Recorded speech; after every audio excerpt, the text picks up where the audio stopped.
Are you using your entire back in your back exercises? Chances are you aren't. If you want to figure out how to, make sure you check out the next video. Let's go.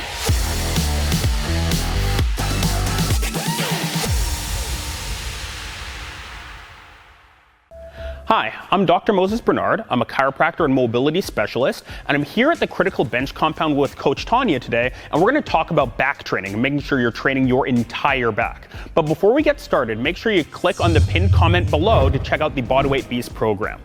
Now, when it comes to back training, what a lot of people will do is they only think about the role of their arms in back training. So when they're doing their rows, they're training the muscles that move their shoulder blade with respect to their back. When they're doing their lat training, they're training the lat. But there's all sorts of muscles that move your spine that often get neglected when we do back training.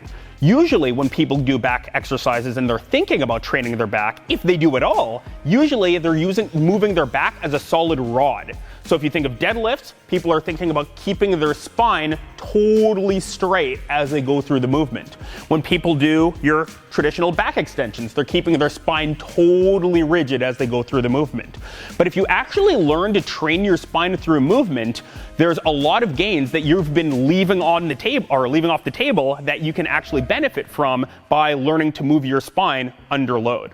So the first thing we want to look at is that we do in fact have the ability to move our spine through its full range of motion.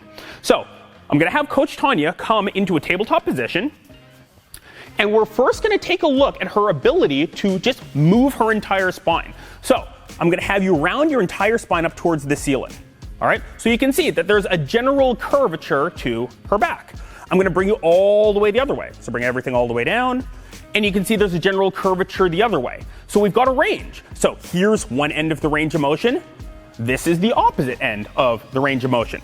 If we find neutral, and if we now think that she's doing a lot of her training just in this neutral position, there's a lot of gains that we are missing out on. Imagine if when I trained my biceps, all I ever did was train isometrically here. I never trained here and I never trained here. Well, I'm losing a lot of gains. With the biceps, it's really obvious. We get it. But a lot of the times we don't think about that same principle when it comes to the spine. We only train it in neutral.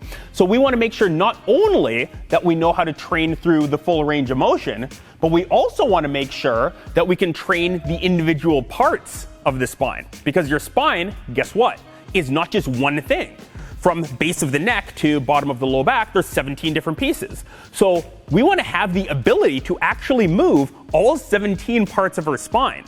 So we're first going to take a look at her ability to do that, and then we're going to take those principles and apply them to some scientific back training. So Coach, what I'm going to have you do is we're going to be rounding towards the ceiling. We're going to freeze, bring it back. We're going to be rounding towards the ceiling. I'm going to have you do this one vertebrae at a time. We're going to start from the low back. So where I'm touching, I want you to think about just rounding this part of your spine up towards the ceiling. Perfect. So I want you to max this out, and then you're going to round out from here.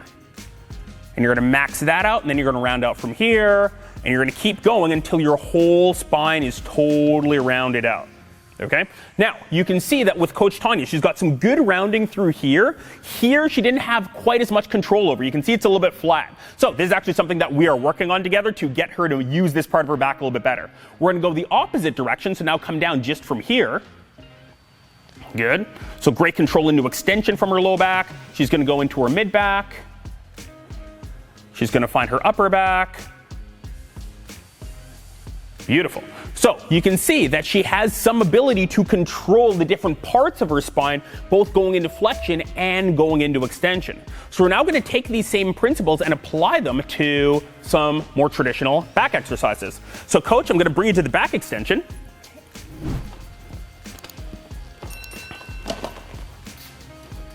And now if we think of our classic back extension exercises, chances are she's just going to come up and she's going to hinge from just the one part of her back. So you can see that she's not actually using her entire back. It's just being used as a rod. So we can take that same segmented back extension and apply that to our back extension. So I'm going to bring you all the way to the top. We're going to do it from the top down. So what I'm going to have the coach do from here is she's going to try to round down just from here. And then she's going to round down from here. And then she's going to round down from here. And then she's going to round down from here, and she's going to bring it all the way down. And she's shaking a little bit because she's struggling because she's never actually trained her back in this way before. On the way back up, we're gonna do the exact same thing. So I'm gonna have you lead from just here. Yep, perfect. So imagine I've got a stick here and you're trying to get your low back to touch the stick first, and then your mid back is gonna get to touch, and then her upper back is gonna get to touch, and then finally this part of her back is gonna get to touch. And she has done 1 rep right now, but she is struggling because she normally doesn't think about training the entire thing. So you can imagine if she starts to bring this into her back training, there's going to be a lot of development that she's going to be able to take advantage of. We can also apply these principles to our oblique training. So same thing, a lot of the times when we're going to any type of oblique training, we think of just hinging at one point. But again, we got 17 pieces here that we can move. So in addition to using these principles going into back extensions, we can do them sideways in some of our oblique or lateral column training. So I'm going to have coach lean over to the side. Perfect. And we're going to think about doing that exact same thing now sideways. So we're going to think about trying to bend sideways just from her upper back. Yep. And we're going to try to find that from her mid back. And we're going to try to find that from her low back. And she's going to go until she feels a stretch through here. On the way back up, she's going to try to pull just from here. And then she's going to pull from here. And then she's going to pull from here.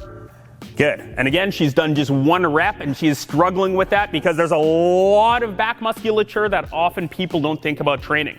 So we can think about these same principles in our back training, in our side training. We can bring that into our crunches as well. We want to make sure that if we've got things that can move, we train the entire thing. All right, guys, thanks for watching. I hope you learned some ways to supercharge your core training into all sorts of different directions. So if you liked the video, make sure you click like to subscribe, and you click on the pinned comment below for the Bodyweight Beast program. Again, I'm Dr. Moses Bernard. Thanks for watching.